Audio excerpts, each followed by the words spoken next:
오늘 하나님의 말씀은 고린도전서 12장이 되겠습니다.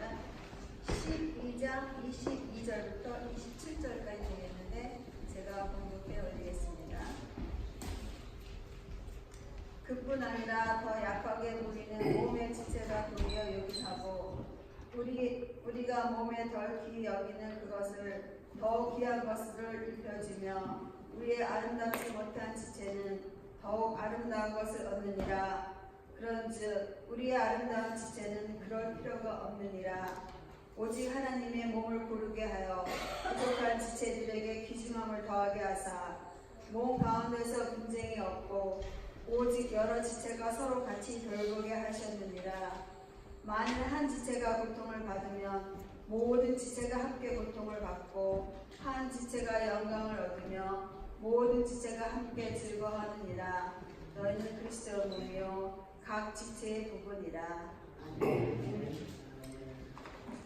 지금도 여전히 괜찮은 직업이라고 인정을 받으며 잘 나가는 의사나 변호사들도 예전과는 달리 상당히 경쟁이 치열해졌어요. 변호사 라이센스 가졌다고 해서 돈이 막 굴러 들어오는 것도 아니고, 의사가 병원 개업했다고 환자가 줄을 서는 것도 아닙니다. 무한 경쟁 시대예요. 교회가 마찬가지입니다. 교회 개척했다고 신자들이 구름대처럼 막 몰려오는 시대는 지나갔어요. 자녀를 키우는 부모로서 교육시설이 잘 되어 있는 교회, 기왕이면 말 상대라도 할 사람이 있는 교회, 내 수준에 맞는 찬양을 하는 찬양대가 있는 교회, 내 필요와 형편을 적당히 파악해서 가려운 데를 시원하게 긁어주는 설교를 들을 수 있는 교회, 기왕에 다닐 거라면 말이에요. 그런 교회를 다니는 게 좋지 않겠어요? 그리고 교회 내에 다툼이나 복잡함이 없어야 하고, 성도들이 드린 헌금은 교회 운영도 필요하고 중요하지만 아프리카나 어디 먼 나라에 선교도 많이 하고, 목사는 검소한 생활을 하고, 장로님들, 권사님들, 안수집사님들은 수고하는 주일학교 교사들, 찬양대원들, 청년회원들 수고한다고 격려해주고 식사 대접도 잘하는 그런 교회라면 다닐만 하겠죠. 그러나 내 마음에 드는 교회, 내 형편에 맞는 교회를 찾기에 앞서 교회란 어떤 것인가, 왜 교회를 다녀야 하느냐 하는 것을 알고 그리고 교회를 다녀야 하지 않겠어요?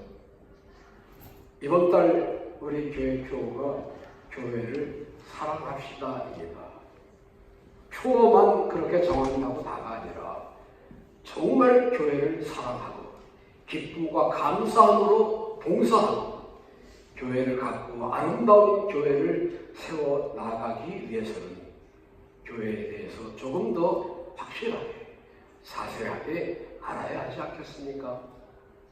교회를 헬라 원어로 에클레시아라고 하는 말로, 그 뜻은 불러냄을 받은 사람들의 모임, 다시 말해서 예수 그리스도의 피로 구속함을 입은 사람들이 그 기쁨과 감격을 감사하고 찬양하기 위해서 모인 모임이라는 의미를 가지고 있다고 말씀을 드렸었습니다. 성경은 여러 곳에서 교회를 아버지의 집 혹은 만민이 기도하는 집이라고 가르치고 있습니다. 성경의 가르침대로 교회는 기도하는 집이에요. 교회는 하나님과 만나는 장소이어야 합니다. 사람을 만나기 위한 곳이 아니에요. 인간의 개인적인 욕심이 개입되어서는 안 됩니다. 며칠 전 신문에 보니까 어느 교회에서 믿음과 사랑을 앞세워서 거액의 투자 사기를 벌인 사건이 기재되어 있었습니다. 교회라고 하는 장소를 자기 개인의 이익의 장소로 이용했다 말이에요. 하나님께서는 교회에서 그의 자녀들과 만나시고 기도를 응답하시며 사랑하는 자녀들로부터 경배와 찬양을 받으신 것을 기뻐하십니다. 또한 성경에서는 교회를 그리스도의 몸이라고 말씀했어요. 악한 마귀는 자기의 때가 얼마 남지 않는 것을 알고 삼킬 자를 두루 찾아다니며 할 수만 있으면 하나님의 택한 백성이라도 넘어뜨리려고 하는데, 그런 마귀가 제일 싫어하고 두려워하는 곳이 어디일까요? 교회지요. 교회.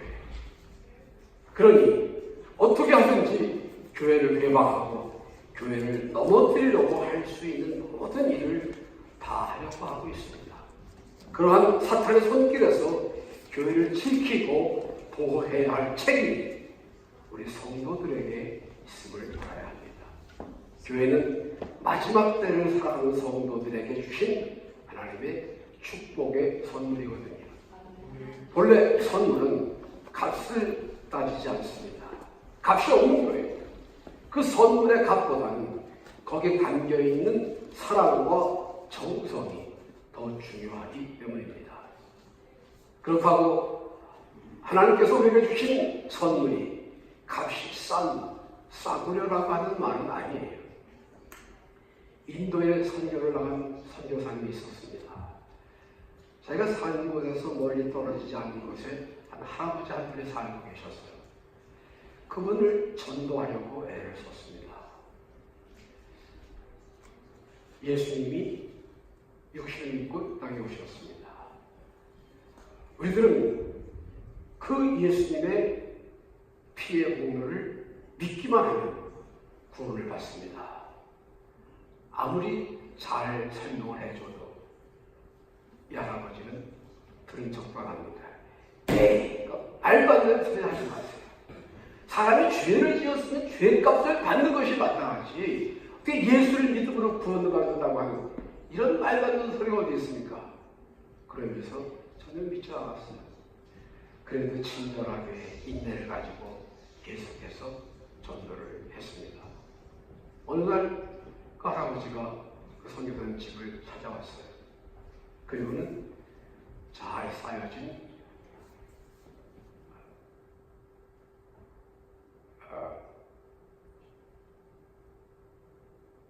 뭐예요? 봉지 같은 거 하나를 내어놓았습니다. 이거 드리겠습니다. 그게 뭐예요? 표 보세요.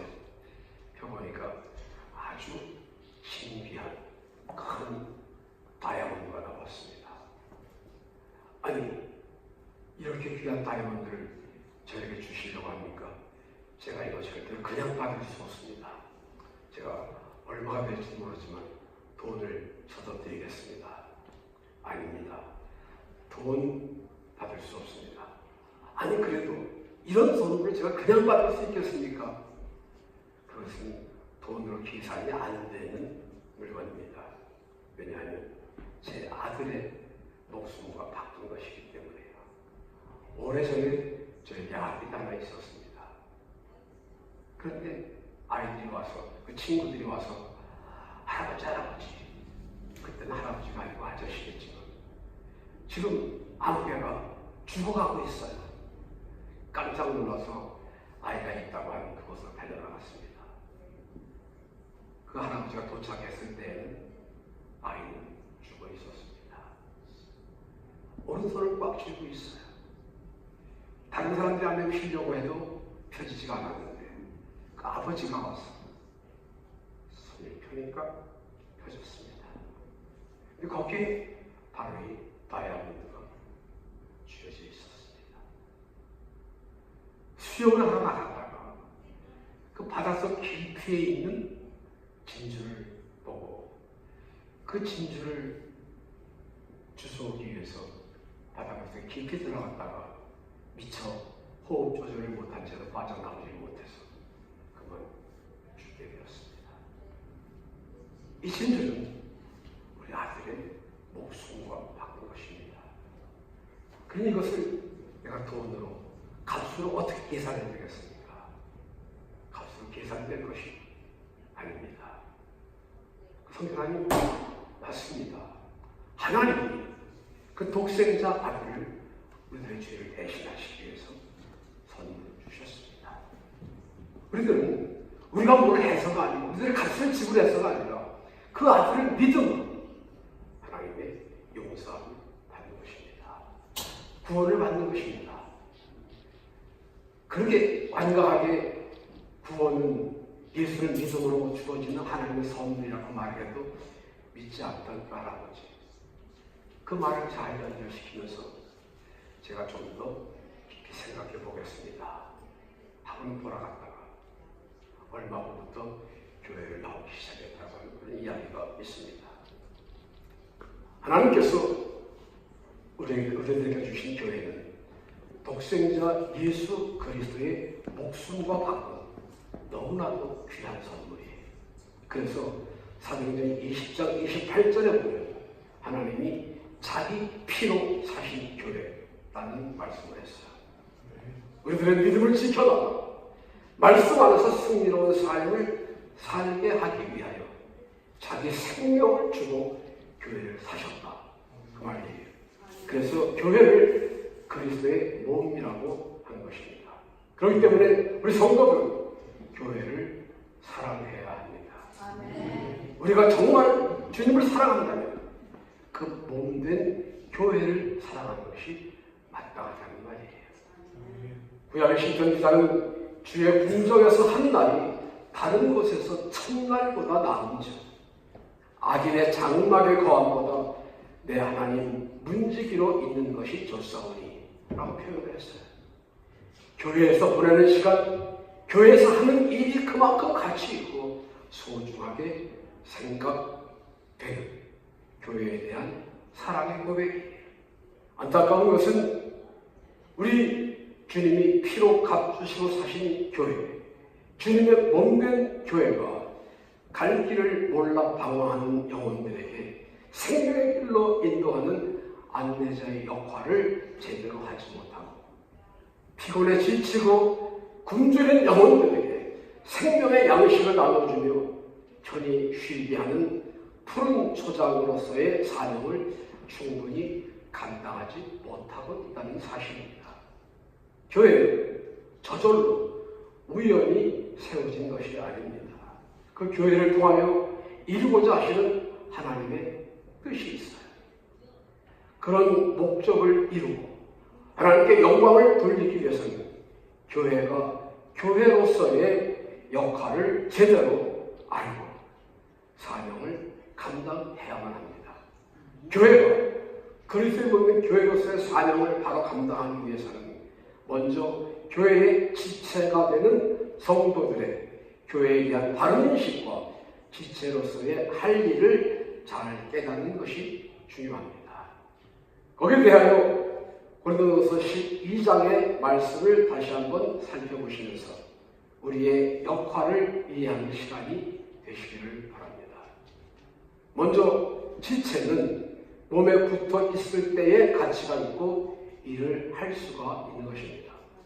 요한복음 15장 1절 이하에서 예수님께서 나는 참 포도나무요 너희는 가지니 너희가 내 안에 있을 때에 풍성한 열매를 맺을 수 있지만 나를 떠나서는 과실을 맺을 수 없을 뿐 아니라 너희가 아무것도 할 수 없음이라 라고 말씀하셨습니다. 손과 발이 없는 사람이 무엇을 할 수 있을까요? 눈이 없다면 어떻게 앞을 볼 수 있을까요? 머리가 없는 몸을 상상할 수 있겠습니까? 교회의 머리는 예수님이시라고 하셨는데 머리 되시는 예수님을 어디 선반 위에 높이 올려놓고 사람들이 제각기 머리 노릇을 하려고 해요. 그러니 교회가 교회로서의 역할을 제대로 감당하기보다는 인간 중심의 기업화, 세속화 되어갈 수밖에 없죠. 지금은 이 시대에 어울리는 새 복음 성가가 많이 나왔습니다만 지금도 가사의 의미가 너무도 좋은 옛날 복음성가가 있어요. 연세가 드신 분들은 아실 겁니다. 물을 떠난 고기는 혹시 산다 하여 예수 떠난 심령은 사는 법이 없어요. 물 밖에 나온 고기가 어떻게 살겠어요? 그러나 혹시 만에 하나라도 물고기가 물을 떠나서 살 수 있을지언정 우리 예수쟁이들은 예수 없이는 한순간도 살 수 없다는 믿음의 고백이 산성가로 불려지고 있는 것입니다. 우리는 예수 없이는 살 수 없는 사람들입니다. 왜냐하면 예수님은 머리이시고 우리는 예수를 머리로 하는 교회의 한 지체이기 때문입니다. 둘째로 몸에 다른 지체가 있어야 함을 이해해야 합니다. 여러 지체가 몸에 붙어서 한 몸을 이루고 있습니다. 그리고 지체마다 각기 다른 여러 기능이 있어요. 그래서 그리스도와의 연합은 기초이고 지체로서의 기능의 다양성은 그 활동의 범위를 말해줍니다. 하나님은 어지러움의 하나님이 아니시고 화평과 질서의 하나님이세요. 그래서 우리 몸의 지체도 질서 정연하게 기능하도록 지으셨습니다. 고린도서 12장 17절에 만일 온 몸이 눈이면 듣는 곳은 어디며 온 몸이 듣는 곳이면 냄새 맡는 곳은 어디며 눈이 손도 내가 너를 쓸데없다 하거나 또한 머리가 발대로 내가 너를 쓸데없다 하지 못하리라 라고 말씀하시므로 교회 내에 각기 나름대로 달리 할 일이 주어졌음을 설명하셨습니다. 교회 안에서는 기도하는 사람이 있습니다. 봉사하는 사람이 있어요. 전도하는 사람도 있습니다. 헌금하는 사람도 있고요. 말씀을 전하는 사람이 있고 듣는 사람들도 있어야 합니다. 나는 기도 많이 하니까 봉사는 안 해도 되겠구나. 그런 생각은 할 필요가 없습니다. 나는 전도는 못하니까 열심히 돈이나 벌어서 헌금 많이 하면 되겠구나. 그것도 아니에요. 기능이 각각 다르니까 나와 다른 기능을 가진 사람을 탓하지 말라는 말이지. 한 가지 이상의 일을 해서는 안 된다거나 하지 말라는 말이 아니에요. 교회는 이처럼 나와 같지 않은 여러 종류의 사람들이 함께 모여있는 곳이라는 그런 사실을 잘 이해하시면 크게 아멘하십시다. 디트로이트에 막스 캔들이라고 하는 남자가 10손가락 모두가 다 엄지손가락 같이 생겼습니다. 멋있겠죠? 엄지손가락. 그 막스 캔들을 첫눈에 보고 반해서 결혼한 여자가 있고 그리고 2 자식을 낳았습니다. 그런데 아직도 자기 와이셔츠 단추를 혼자서 풀고 묶고 할 수가 없어요. 부인이 도와줘야만 됩니다. 엄지손가락 좋을 것 같지만 불편하거나 못하는 것이 있다니까요. 교회는 여러 종류의 사람들이 모이고 각 분야에서 할 일을 하게 됩니다. 다 나 같을 수 없고 다 똑같은 일을 하는 것이 아니에요. 그것이 교회의 다양성이요 교회의 강점이기도 합니다. 정말 중요한 것이 있어요. 그것은 각 지체가 협력하여 조화를 이루어야 한다는 것입니다. 본문 25절 이하를 다시 보겠습니다. 몸 가운데 분쟁이 없고 오직 여러 지체가 서로 같이 하여 돌아보게 하셨으니 만일 한 지체가 고통을 받으면 모든 지체도 함께 고통을 받고 한 지체가 영광을 얻으면 모든 지체도 함께 즐거워하나니 너희는 그리스도의 몸이요 지체의 각 부분이라. 교회는 나 혼자가 아니에요. 여러 지체가 함께 모여있는 공동체입니다.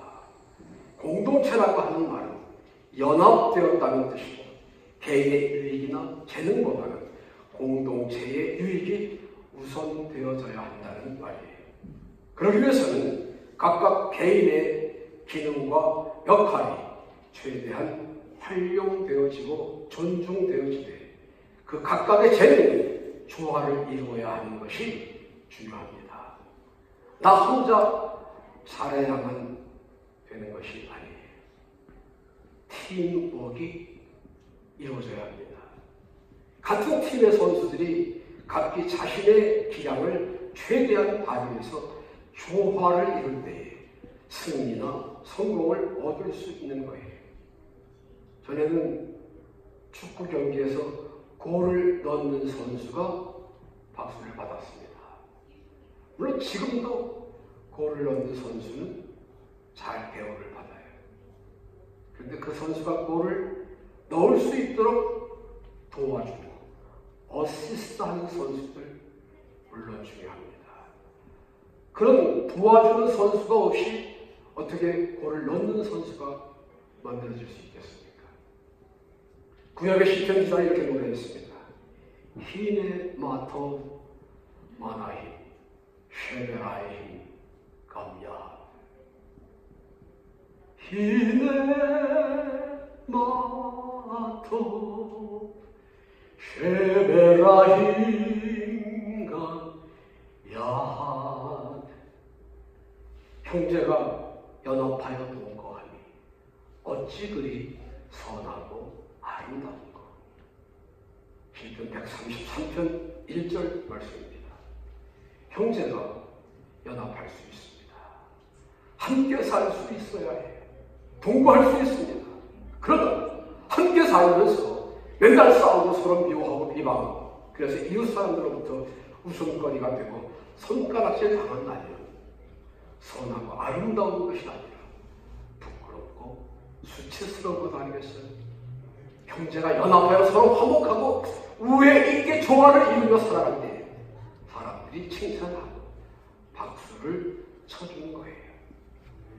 자기가 꽤 괜찮은 여자라고 생각하면서 보다 예쁘게 보이려고 립스틱 짙게 바르고 화려한 명품 투피스 받쳐 입고 까만 옷이나 슬리퍼 신고 나섰다. 그런다면 누가 잘 어울린다고 세련이 됐다고 칭찬할까요? 교회 내에서 나는 열심히 한다고 했고 나 없이도 되는 일이 없는 것처럼 생각했는데 한쪽에서 나 때문에 상처받고 교회를 떠나는 사람이 생긴다면 내가 생각한 것처럼 하나님 앞에 가서 칭찬 듣고 상 받을 수 있을까요? 그런 사람들이 있는 교회를 그리스도의 몸된 공동체라고 누가 말할까요? 교회는 예수 공동체입니다. 교회 내에서는 높고 낮은 계급이 있는 것이 아니고 귀하고 천한 구별이 있는 것도 아닙니다. 필요하고 중요한 혹은 그렇지 않은 사람이 따로 없어요. 에이, 저 같은 사람은 있으나 마나는 사람인데요. 제가 뭐 하는 게 있나요? 죄는 없으면 좋겠어요. 그런 사람은 없습니다. 교회에 그런 사람, 저런 사람들이 다 모여서 몸을 이루고 있고 하나님이 어딘가에 다 필요하고 쓸 때가 있으시니까 우리들을 배당의 교회의 몸의 지체로 이 교회에 보내주신 건 아니겠어요? 물론 지체 중에 더 많이 쓰이고 더 중요하게 쓰이는 지체가 있는 것이 사실입니다.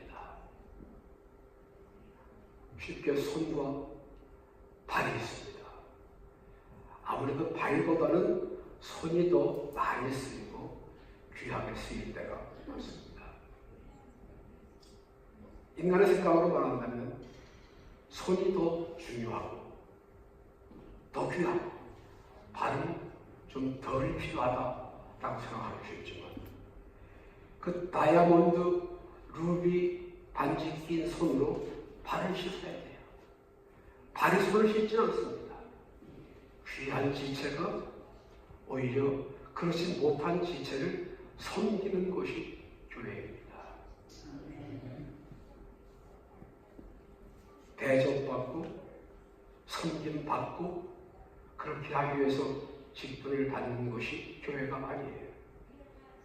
그런 직분을 받는 것은 섬기기 위해서 섬기라고 지켜야 됩니다.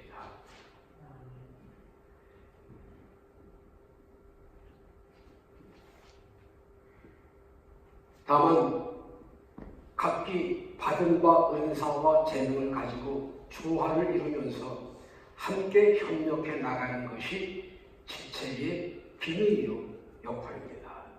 그렇게 될 때 하나님의 영광 받으시고 교회는 부흥되고 가정이 화목하고 언젠가 내가 하나님 앞에 서는 날 잘하였구나 착하고 충성된 종아 하나님으로부터의 인정과 상급을 받게 될 줄로 믿습니다. 중요한 것은 우리를 예수 믿게 한 분, 배단의 교회로 보내주신 분, 우리에게 은사 주셔서 일하게 하시는 분이 성령님이시라는 사실을 깨닫는 것입니다. 고린도서 12장 11절에서 이 모든 일은 같은 한 성령이 행하사 그 뜻대로 각 사람에게 나누어 주시느니라 라고 했어요. 인간의 재주나 지식보다는 성령님께서 주신 은사와 재능으로 일할 때에 다양함 속에 일치를 경험하게 될 줄로 믿습니다. 이제 마지막으로 그러한 성령님께서 왜 우리에게 재능도 주시고 은사도 주시고 능력도 주시는가 그 이유를 설명드리면서 말씀을 마치겠습니다. 첫째는 고린도서 12장 1절에 보니까 각 사람에게 성령의 나타남을 주심은 유익하게 하려 하시니라 라고 했어요. 성령 체험은 이상하거나 잘못된 것이 아니에요. 우리에게 유익하게 하려고 성령을 경험하게 하신다 하시는 하나님의 말씀, 하나님의 선물입니다. 둘째, 에베소 4장 12절에서 이는 성도를 온전케 하며 봉사의 일을 하게 하며 그리스도의 몸을 세우려 하시니라 라고 했어요. 우리에게 직분을 주시고 은사를 주시는 것은 연약한 심령을 바로잡고 기쁨과 감사함으로 봉사하며 몸된 교회를 온전히 세워가게 하려고 하셨다는 말씀이에요. 세 번째 사도행전 1장 8절에 오직 성령이 너희에게 임하시면 너희가 권능을 받고 예루살렘과 온 유대와 사마리아와 땅끝까지 이르러 내 증인이 되게 하려 하시리라 라고 말씀하셨습니다. 우리가 성령의 능력으로 충만하게 하시면 혼자 좋아하고 은혜 받았다고 교만하고 능력 받았다고 허튼 짓 하고 다니라고 주시는 것이 아니라 어디든지 땅끝까지 예수님의 산 증인 되게 하시려고 주신 것이다 하는 말씀이에요. 오늘날 교회를 다니는 그리스도인들 가운데 교회와 나와의 관계, 교회 안에서의 나의 역할을 올바로 이해하지 못해서 방황하고 고민하는 성도들 없지 않습니다. 교회로부터 무엇을 얻을까? 먼저 어떤 혜택이나 도움을 기대하기 때문이 아닐까요? 존 F 케네디 대통령이 취임 연설에서 이런 말을 했습니다. 나라가 나를 위해서 무엇을 줄 것인가를 기대하기 전에 내가 나라를 위해서 무엇을 할 수 있을 것인가를 생각해달라. 오늘 우리 배단교회 지체들은 교회로부터 무엇을 받을 것인가를 생각하기에 앞서 말씀을 통해서 교회는 어떤 것이고 교회 안에서의 내가 할 일이 무엇이며 내가 그 일을 잘 감당할 때에 그 결과가 어떻게 되겠느냐에 대해서 생각하시는 자세를 가져야 할 줄로 믿습니다. 우리 모두는 주님의 피로 값주시고 사신 배단의 교회의 지체로 연합하여 손과 손을 마주잡고 마음과 뜻을 같이하여 각기 받은 바 은사대로 충성하여 하나님이 기뻐하시며 세상 사람들이 보기에 칭찬할 만한 모범적인 교회로 성장해 나아가는 데에 밑거름이 되기를 다짐하는 복된 결단이 있으시길 주님의 이름으로 축원합니다. 기도하시겠습니다. 감사하신 하나님, 이 시간도 저희들을 주의 몸된 교회에 불러주셔서 신령과 진정의 예배를 드릴 수 있게 하시니 참으로 감사합니다. 이 마지막 때에 방황하지 아니하고 어긋난 길로 가지 아니하고 바른 길, 진리의 길, 생명의 길을 갈 수 있도록 교회를 세우시고 저를 이 교회에 불러주셨음을 감사드립니다. 하나님, 감사하는 마음과 주님을 사랑하는 마음으로 교회를 사랑하게 하시고 교회를 가까이 하기를 즐겁게 하시고 또한 교회를 위해서 충성하며 봉사하는 가운데 주님의 은혜와 능력과 축복을 힘입는 우리 배달의 종들을 다 되게 하여 주시옵소서. 감사드리며 예수님 이름으로 기도하옵나이다. 아멘.